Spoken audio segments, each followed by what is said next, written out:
दैनिक आहार। फादर अरविंद के साथ। ख्रिस्त में मेरे प्यारे भाइयों एवं बहनों, आप सबों को जय यीशु। पिता के प्रेम का भारीपन। अक्सर हम सोचते हैं कि न्याय का अर्थ केवल जीत है।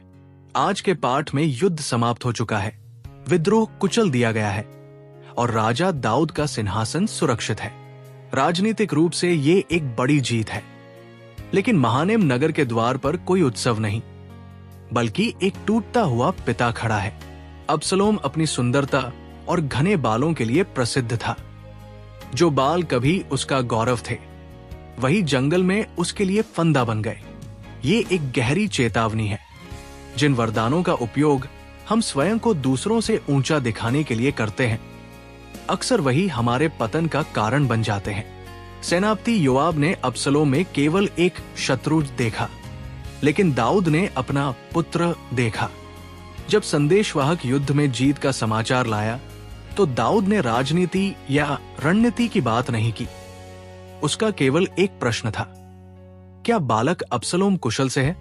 दुनिया के लिए अबसलोम एक अपराधी था, लेकिन राजा के लिए वो अब भी उसका बालक था। दाऊद का प्रेम इस बात पर निर्भर नहीं था कि उसका पुत्र वफादार है या नहीं।